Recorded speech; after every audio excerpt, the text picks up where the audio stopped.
하나님 말씀 마태복음 28장 18절로 20절 말씀입니다.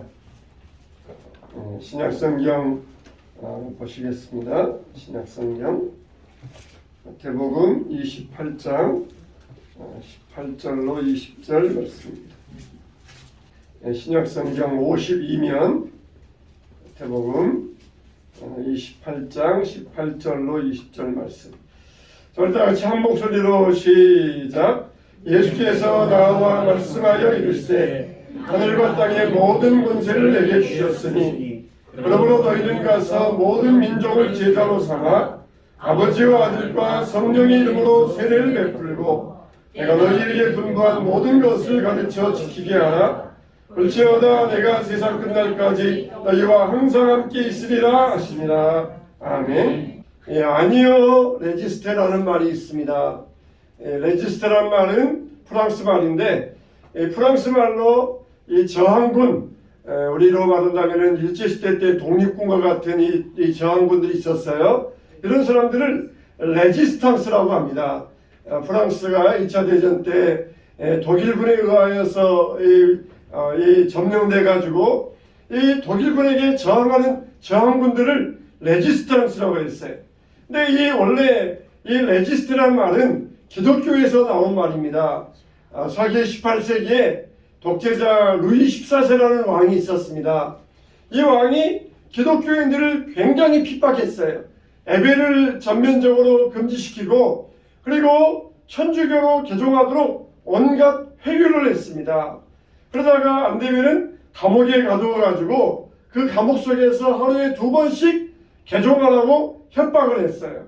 밥을 주면서 개종해라. 그래서 개종하겠다 한마디만 하면은 그 춥고 어둡고 배고픈 감옥에서 즉시 벗어나서 집으로 돌아가게 해주었어요. 근데 이때 간수들이 와가지고 군인들이 와가지고 개종해라 그럴 때 기독교인들이 아니요 레지스테 그렇게 고백을 했습니다. 이 말은 개종해라 아니요 싫습니다 아니요 저항하겠습니다 아니요 아무리 왕의 명령이라도 따르지 않겠습니다 그런 뜻이 되었던 것이에요. 이렇게 기독교인들이 왕의 명령도 따르지 아니하고 저항하면서 신앙을 이어왔을 때에 우리가 이 신앙을 이어받게 되었습니다. 만일 신앙이 이렇게 이어져 오는데 도중에서 신앙이 끊어져 버렸으면 우리는 그 신앙을 이어받을 수가 없었어요. 우리가 이렇게 오늘날 신앙의 자유를 누릴 수 있는 이유는 이렇게 신앙의 핍박 가운데서 이 신앙을 이어오기 위하여서 생명 걸고 지켰던 그분들의 수고와 노력이 있었기 때문에 지금의 우리에게까지 이 복음이 전파되어서 우리가 이렇게 마음껏 신앙의 자유를 누리게 되고 있는 것입니다. 오늘날은 우리가 무사 안일주의 시대, 세속주의 시대라고 이야기를 합니다. 마귀의 전략은 채찍과 당근이에요. 채찍으로 때려가지고 신앙적으로 핍박하면서 신앙을 못하게 하다가 채찍으로 때려도 기독교인들이 저항하니까 이번에는 당근의 전략을 써요. 당근을 주면서 맛있고 부드러운 것을 주면서 개종해라, 신앙을 떠나라 그러면서 타락하게 하고 유혹하게 하는 전략이 바로 마귀의 전략입니다. 그런데 채찍에도 굴복하지 않았던 많은 기독교인들이 당근에 넘어져 버리고 말아요. 무사안일주의, 세속주의, 쾌락주의 이런 거에 넘어져 버리고 맙니다. 우리는 이런 이 무사안일주의에, 세속주의에, 쾌락주의에 저항할 수 있어야 돼요. 그래서 마귀는 오늘날 우리에게 편하게 살아라. 그러니 마귀의 전략으로는 저항하면서 아니요 레지스테 나는 절대로 당근의 전략에 물러가지 않겠습니다. 나는 저항합니다. 이러면서 마귀의 전략에 우리는 저항할 수 있어야 돼요. 마귀가 40일 동안 금식하셨던 예수님을 찾아왔습니다. 그래가지고 돌로 떡을 만들어 먹으라. 또 그리고 한 번만 엎드려 경배하면은 천하만국의 영광을 모두 주겠다. 그렇게 예수님을 유혹을 했어요. 한 번만, 딱 한 번만 엎드려 경배하면은 천하만국의 영광을 주겠다. 그렇게 예수님을 유혹했을 때에 예수님은 사탄아 물러가라. 주 하나님만 경배하라고 하였느니라. 그러면서 마귀의 유혹에 절대로 넘어가지 아니하였던 것입니다. 한 번만 해라. 그렇지만 예수님은 한 번의 유혹에 넘어가지 않으셨던 것이, 우리가 아는 것처럼 한 번이 두 번 되고, 두 번이 세 번 되고, 세 번이 여러 번 되고, 그게 사람들의 모습이지 않습니까? 한 번만 주일 빠지겠다, 한 번만 11조 빠지겠다, 한 번만 안 하겠다. 그렇게 한 번만의 것이 우리를 여러 번 되게 만드는 것이에요. 우리는 이런 이 모사 안일주의 사상에 저항해야 됩니다. 싸워야 됩니다. 우리의 뇌는 침대를 좋아한다고 합니다. 그래서 침대에 편안하게 누워서 이 잠을 자고 편안하게 있는 것을 뇌는 좋아한다고 합니다. 그러면 어떻게 됩니까? 우리의 뇌를 따라서 침대에 편안하게 누워 있으면 몸은 병들고 맙니다. 그러니까 이 뇌에 몸이 저항을 해야 돼요. 일어나자, 걷자, 활동하자, 움직이자. 그러면서 이 뇌에 몸이 저항을 해야 돼요. 뇌가 하는 대로 가만히 두고 무사 안일주의에 빠지면은 병들어지고 무너지고 맙니다. 내 몸이 저항을 해서 안 돼, 일어나야 돼, 정말 습관대로 내가 활동하겠다, 내가 걷겠다, 내가 뛰겠다. 그러면서 몸이 저항을 할 때 몸이 활력이 생기는 것이에요. 몸이 건강하게 되는 것입니다. 우리는 이렇게 저항운동을 해야 돼요. 신앙적인 저항운동이 바로 이 전도와 선교입니다. 교회가 전도와 선교를 통하여서 마귀의 당근의 전략에 저항할 수 있어야 돼요. 마귀는 지금도 편하게 살아라, 무사 안일주의에 빠져라, 쾌락적인 삶을 살아라, 우리를 이렇게 당근의 전략을 하지만 우리는 거기에 대해서 저항할 수 있어야 돼요. 우리 교회가 왜 전도하고 선교해야 됩니까? 먼저는 복음이 필요한 사람이 있기 때문이에요. 지금 이 지구상에는 80억의 인구가 살아가고 있습니다. 이 80억의 인구는 아담 이후에 2000년 동안 살았던 사람보다 더 많은 인구가 이 지구상에 한꺼번에 살고 있는 것이에요. 우리 그 중에 얼마나 많은 사람들이 신앙을 가지고 있겠습니까? 10억이 안 돼요. 70억의 사람들은 아직도 신앙을 모르고 복음을 듣지 못하고 죽어가고 있어요. 이렇게 이 지구상에 복음을 필요로 하는 사람들이 아직도 많기 때문에 우리는 선교하고 복음을 전할 수 있어야 됩니다. 또 우리는 빚진 자이기 때문에 그래요. 우리가 은혜의 빚진 자로서, 하나님의 자녀로서 하나님께 은혜의 빚진 자이기 때문에 우리는 복음을 전해야 됩니다.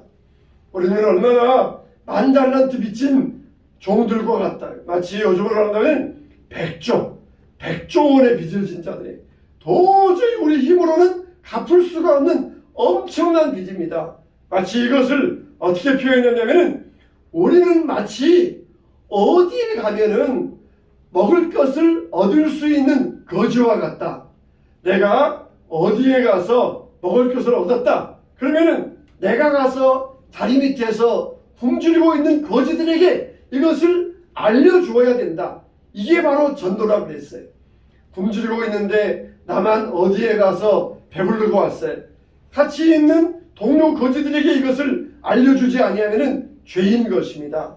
너희들도 같이 가서 어디에 가면은 먹을 게 있으니까 같이 가서 먹고 우리 굶주림에서 벗어나자. 그렇게 해야 돼요. 영적인 굶주림에 있는 자들에게 교회 가면은 하나님 만나고 영적으로 배부르고 축복받고 천국의 영생을 얻는다. 우리 교회 가서 신앙적으로 축복받고 영적인 영생을 얻자. 이게 알려주는 게 전도예요. 그 다음에 우리는 하나님의 명령이기 때문에 복음을 전해야 됩니다. 전도하는 것은 특별한 사람들에게만, 목사에게만 주어진 명령이 아니에요. 여러분 모두에게 전도의 명령이 주어졌습니다. 그래서 이것을 뭐라 그럽니까? 지상명령이라고. 따라서 합시다. 지상명령. 이 지상명령은 뭐냐? 최고의 끝까지 이르는 명령이라는 거예요. 동사무소에서 공무원이 있어요. 공무원에게 한 명령이 전달되었습니다. 그러면은 그 명령을 전달해 준 사람에게 물어봐요. 이 명령이, 이 공문이 어디에서 내려왔습니까? 동장입니까? 그러면은 더 위에. 시장입니까? 더 위에. 도지사입니까? 더 위에. 장관입니까? 더 위에. 국무총리입니까? 더 위에. 대통령입니까? 맞아. 거기에서 내려온 명령이야. 그러면은 마음이 급해져요. 대통령 명령이 내려왔다 그러면은 이거는 편할 사이가 없어요. 빨리 움직여야 됩니다. 마찬가지예요. 복음을 전하라. 이 명령이 어디서 왔어요? 저 위에 최고의 높은 수준에서 최고의 권세자이신 우주 만물의 주인이신 예수님께서 마지막으로 우리에게 직접 내린 명령이다. 그래서 지상 명령이라고 해요. 저 위에 끝까지 이르는 명령이라. 저 위에 끝에서 내려온 명령이라. 그래서 지상 명령. 지상이라고 해서 이 땅 지상이 아니라 저 윗상자 이르는 지자 맨 위에까지 이르는 그 위에서 내려오는 명령. 그게 바로 지상 명령이라는 것이에요. 그래서 가장 높은 곳에서 최고의 수준의 명령이기 때문에 우리는 급히 시행해야 되는 사명이 있는 것입니다. 우리는 또 왜 이 전도의 사명을 감당해야 됩니까? 항상 기회가 있는 것이 아니라 지금 우리에게 기회가 주어졌기 때문에 그러는 것이에요. 정말 세계 많은 나라에 전도와 선교의 문이 열려져 있습니다. K-팝을 통하여서 코리아가 알려져 있고 한국인이라 그러면은 호감을 갖고 있어요. 이렇게 전도의 문이 열려져 있을 때에 우리는 복음을 전해야 됩니다. 언제 이 전도의 문이 닫혀져 있을지 몰라요. 어른들에게 복음을 전할 수 없으면 우회해가지고 어린아이들에게 먼저 복음을 전하고 그들을 성장시켜가서 어른 되기를 기다려야 돼요. 라오스에서 선교하시는 선교사님을 만났어요. 이분은 라오스에서 유치원에서부터 대학교까지 교육사역을 하십니다. 어른들에게 전하는 것이 쉽지 않으니까 아이들을 학교로 불러다가 거기에서 복음을 전해요. 근데 라오스에서 대학을 졸업하면은 한 달 월급이 150불이에요. 우리 돈으로 한 20만원, 25만원. 한 달 월급이 25만원이 대학을 졸업해도 우리 같으면은 이게 한 달 월급 25만원 주고 누가 일하겠어요? 근데 한 달 월급이 20만원, 25만원이에요. 근데 이 선교사님이 세운 대학을 졸업한 학생은 얼마냐? 한 달 월급이 400불에서 600불이에요. 25만원보다 약 80만원, 100만원 4배를 더 받아요. 그러니까 부모들이 다 자기 자식들을 그 대학에 보내려고 합니다. 그런데 교실이 없어요. 교실이 있어야 모집 허가가 나와가지고 학생들 받을 수 있는데 교실이 없어요. 교실을 지어가지고 교실 한 칸 만드는데 한 2천만 원 들어가고 교실 한 칸에서 한 60명 정도 이렇게 대학에서 정부에서 모집 허가를 받아가지고 그러면 교실 한 칸만 있으면은 60명 더 모집할 수 있는데 교실이 없어요. 그래서 이번에 그 교실 3칸 더 지으려고 한국에 와서 귀국하셔가지고 모금운동을 하시는 중에 제가 만났어요.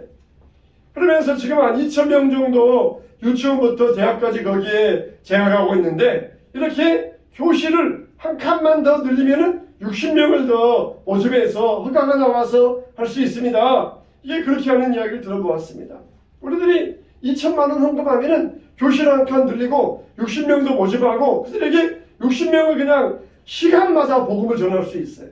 우리가 얼마든지 물질로 헌신할 수가 있습니다. 이렇게 기회가 열려져 있기 때문에 우리는 복음을 전해야 됩니다.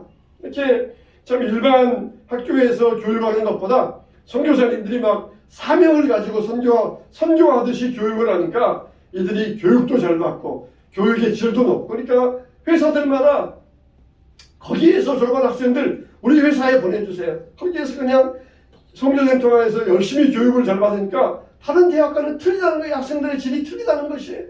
그래서 그렇게 하는데 이런 안타까운 이야기도 들려왔어요. 자, 우리는 예수님께서 십자가에서 죽으셨다가 부활하시고 승천하셨어요.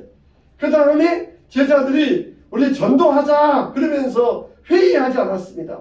누가 전도해라 시키지 않았습니다. 자기들이 예수님 만나고 성령 충만한 그 벅찬 감격 때문에 견딜 수가 없어서 나가서 복음을 전했던 것이에요.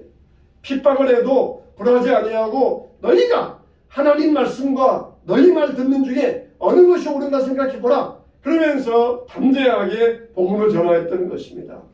그래도 이와 같이 믿는 사람으로서 자연스럽게 복음을 전하게 되시기를 주님의 이름으로 축원합니다. 첫째로 이들은 어떠했습니까? 첫째로 이들은 먼저 예수님의 권위를 믿었어요. 예수님의 권위를 믿었습니다. 전도할 때 이들은 예수님의 권위를 믿었어요. 전도하는 사람들은 예수님의 권위를 믿어야 됩니다.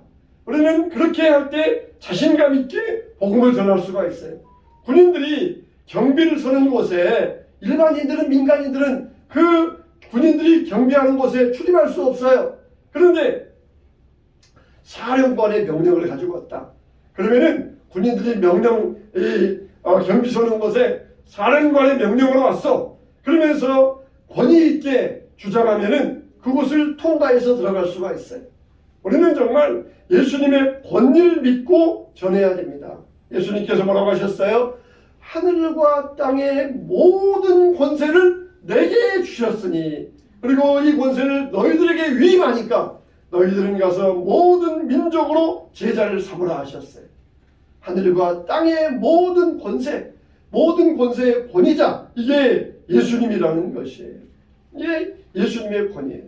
우리가 전도하다가 저리 가세요, 전도하지 마세요, 그러면 우리는 그냥 기가 죽어가지고 쥐구멍 찾기 바쁜데, 우리는 어때? 우리는 예수님의 권위로 왔다는 것이에요. 예수님의 권위로 담대하게 나는 최고 명령권자이신 예수님의 권위로 왔다. 예수님의 권위를 가지고, 이 믿음을 가지고 초대교회 성도들은 복음을 담대히 전하겠다는 것입니다. 하나님 말씀과 니들 말 가운데 누구 말을 듣는 게 옳겠느냐? 당연히 하나님 말씀 듣는 게 옳지 않겠느냐? 그러면서 담대하게 복음을 전했던 것이에요. 우리 장로교는 애정교리를 믿는 이 교단입니다. 애정교리는 하나님께서 만세전에 믿을 사람을 애정하여 놓으셨다. 이게 애정교리예요. 그런데 이 애정론을 자칫해서 잘못 해석하면은, 그러면 하나님께서 이미 믿을 사람을 정해 놓으셨기 때문에 나는 전도할 필요 없겠네? 전도 안 해도 하나님께서 알아서 믿는 사람을 구원하시겠네? 이렇게 오용하게 돼요. 오해를 하게 돼요. 그러나 우리는 애정교리를 믿기 때문에 복음을 전해야 됩니다. 사도행전에 보면은 사도 바울이 고린도 도시에 갔어요. 온갖 우상과 음란함과 타락함과 온갖 더러운 것이 그 고린도 도시에 가득 차 있었습니다. 이 고린도에 가서 사도 바울이 복음을 전하려니까 사람들이 핍박을 합니다. 그때 사도 바울도 인간인지라 용기를 잃었어요. 위축되어가지고 이렇게 집에 가서 위축되어 있는데, 그 밤에 하나님께서 바울에게 나타나셔서 일어나라, 두려워 말라, 침묵하지 말고 말하라, 내가 너와 함께 하겠다. 어떤 사람은 너를 해칠 자가 없다. 왜냐하면 이 성 중에 내 백성이 많음이니라. 이렇게 말씀하셨을 때 사도 바울이 다시 용기를 냈어요. 그렇구나, 이 성 중에 하나님 믿을 사람들이 많이 애정되어 선택되었구나. 내가 가서 그들을 불러와야 되겠다. 그러면서 사도 바울이 용기를 냈던 것이에요. 우리 주변에도 얼마나 예수님을 모르는 사람들이 많이 있습니까? 요지부동한 사람들이 있어요. 아무리 밑작을 해도 그냥 이 귀등으로도 안 듣는 그런 사람들이 있어요. 그러나 우리는 절대로 포기하면 안 됩니다. 예수님 권위를 믿고 복음을 전해야 돼요. 예수님이 보내서 왔다. 천하만국의 영광의 주인이신 예수님의 권위로 왔다. 우리가 이렇게 전도할 수 있어야 돼요. 초대교회 교인들은 예수님의 권위를 믿었어요. 그래서 갈릴리에서 온 학문이 없는 이런 어부 출신이었지만 제사장들 앞에서, 바리새인들 앞에서, 소위 배운 학자들 앞에서 담대하게 복음을 전할 수 있었던 것이에요. 그리고 또 예수님의 권위를 믿어야 됩니다. 할렐루야. 두 번째로 책임을 깨달았습니다. 나는 그리스도인이다. 그리스도인은 누구인가? 누구나 다 그리스도인답게 사는 것은 아니에요. 절에 가면은 연보를 하고 시주를 합니다. 이런 걸 종교행위라 그래요. 절에 가서 열심히 연보를 하고 시주했는데 아무런 변화가 없다.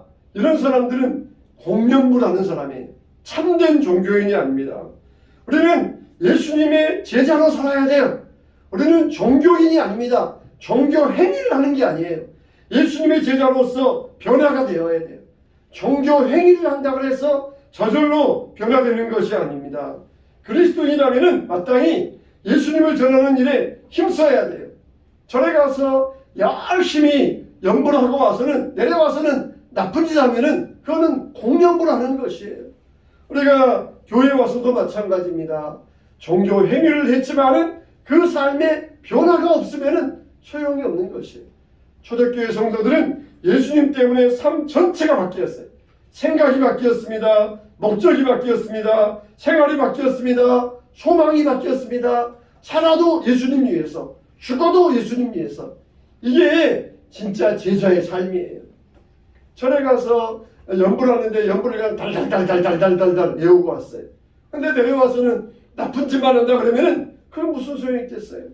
우리가 정말 예수님의 제자로서 우리의 삶이 바뀌어야 돼. 나는 예수님의 제자다. 그걸 깨달았을 때 초대교회 성도는 모든 게 바뀌었어요. 모든 인생을 다시 재정비했던 것입니다. 너희는 가서 모든 민족을 제자로 삼아 아버지와 아들과 성령의 이름으로 세례를 주고 내가 너희에게 분부한 뭐라 그랬습니까? 따라서 합시다. 모든 것을 가르쳐 지키게 하라. 그냥 절에 갔는데 연불만 딸딸딸딸 배우고 가가지고 연불만 배워오는 그런 종교 행위만 배우는 것이 아니라 모든 것을 가르쳐 지키게 하라. 예배 시간 왔으면은 올바른 자세로 마음 집중하여서 예배 드리는 것도 배워야 되고, 세상에 가서 사람 만나면은 전에는 그냥 욕하고 싸우고 그랬는데 이제는 칭찬하고 축복하고 말이 바뀌어야 되고, 전에는 그냥 온통 이 남을 괴롭히려는 이 물질 생각만 가지겠는데 이제는 생각이 예수님 생각으로 바뀌어야 되고, 삶의 목적도 바뀌어야 돼. 전에는 오직 그냥 돈 많이 벌어 성공하자, 이게 목적인 이제는 예수님이 나의 인생의 목적. 모든 것이 바뀌는 게 이게 제자의 삶이에요. 이들은 제자로서의 삶을 깨달았을 때에 전도의 일을, 사명을 감당할 수 있었던 것입니다. 이렇게 예수님의 지상명령은 뭐예요? 모든 것을 지키도록 만드는 것. 이게 바로 예수님의 지상명령이에요. 예수님을 닮아가야 됩니다. 변화된 삶을 살아야 됩니다. 이게 제자로서 살아가는 것이에요. 세 번째로 예수님의 임재를 경험하고 누렸습니다. 얼찌어다 뭐라 그랬습니까? 따라서 합시다. 세상 끝날까지 함께 있으리라. 예수님께서 그냥 띡 너희들 가서 전도회 하고는 띡 하고는 떠나버리셨어요? 아니에요. 전도하라 하시고는 내가 너희와 함께 있겠다. 내가 눈에 보이지 않지만 영으로 너희들 옆에 있겠다. 내가 너희들 마음 중심에 있으면서 내가 너희들 보호하겠다. 그렇게 예수님께서 임재하시겠다고 약속하셨어요. 우리는 항상 예수님의 임재 경험을 누려야 됩니다. 예수님이 눈에 안 보인다고 우리가 나쁜 짓 하고 못된 행동하면은 예수님은 다 보고 계셔요. 다 보고 계셔요. 예수님은 다 보고 계십니다. 우리의 모든 삶을 다 알고 계시고 우리 마음의 생각도 아셔요. 우리가 생각하고 행동하기 전에 아시는 하나님이셔요. 이렇게 예수님의 임재를 경험했던 사람들이 초대교회 성도들이에요. 구약에 보면은 구약의 하나님은 사람들과 거리가 있었어요. 하나님 보려면은 성전에 올라가야 돼요. 근데 성전에 올라가도 못 봐요. 1년에 한 번씩 대제사장이 지성소에 들어가서 거기에서 하나님께 피를 뿌리고 내려왔어요. 그러면은 백성들이 밖에서 기다리다가 대제사장이 법궤에다가 피를 뿌리고 나와서 여러분 하나님께서 오늘 우리 제사를 받으셨다 그러면 와 하나님께 영광 돌리면서 감사합니다 그러면서 이렇게 그리고 내려왔어요. 그런데 신약에서는 하나님께서 내가 너희와 함께 하겠다. 성령으로 너희와 동행하겠다. 너희가 어디 가든지 내가 너희를 떠나지 아니하겠다. 그 약속하셨고 그 약속이 성취되었어요. 구약시대에는 항상 조마조마합니다. 죄 지으면 하나님 떠나실까? 하나님이 날 미워하실까? 날 책망하실까? 항상 두려움이 있었어요. 근데 신약시대에서는 하나님이 나를 떠나지 아니하시고 버리지 아니하시고 영원토록 함께 하신다. 이게 신약의 말씀이에요. 그러니까 하나님 믿는 사람으로서 하나님이 어떻게 일하고 계신지를 분명히 전할 수 있어야 돼요. 이게 전도입니다. 이렇게 전도는 예수님을 경험하는 것이에요. 하나님을 체험하기 위해서는 하나님과 많은 시간을 가져야 됩니다. 그냥 친구 만났는데 1시간 카페에서 만나고 그리고 1시간 됐다 헤어지자 그렇게 헤어지면은 친구에 대해서 자세히 알 수 없어요. 자세히 알려면은 함께 여행도 가고 함께 깊이 대화도 하고 함께 봉사활동도 하고 또 함께 공부도 하고 많은 시간을 가질 때 비로소 그 친구에 대해서 자세하게 경험하게 되는 것이에요. 하나님을 경험하려면은 이런 많은 시간을 가져야 됩니다. 예배 시간을 가져야 되고 기도 시간을 가져야 되고 말씀 시간을 가져야 되고 전도의 시간을 가져야 돼요. 카페에서 1시간 만나고는 1시간 됐다. 우리 다음에 만나자. 안녕. 그러면은 그 친구에 대해서 뭘 알겠어요? 하나님도 마찬가지예요. 하나님과 많은 시간을 가져야 됩니다. 우리는 정말 예수님의 권위를 믿고 복음을 전하시기 바랍니다. 그러니까 책임을 다하고 예수님을 닮아가시기 바랍니다. 그리고 부활하신 예수님을 경험하시기 바랍니다. 그래서 직접적으로 내 인생에서 일하시는 것을 경험하고 주님을 전하시기 바랍니다. 예수님을 사랑하심으로 예수님을 전하시기 바랍니다. 하늘과 땅의 모든 권세를 내게 주셨으니 내가 이 권세를 너희에게 주니까 너희는 가서 모든 민족으로 제자를 삼아 모든 것을 가르쳐 지키게 하라. 이 지상명령이에요. 지상명령이. 전도와 선교는 아직도 믿을 사람이 있기 때문에 전도하고 선교해야 돼요. 기회가 있기 때문에 전도하고 선교해야 됩니다. 우리 교회가 이 전도와 선교에 힘쓰는 교회가 될 수 있게 되시기를 주님의 이름으로 축원합니다.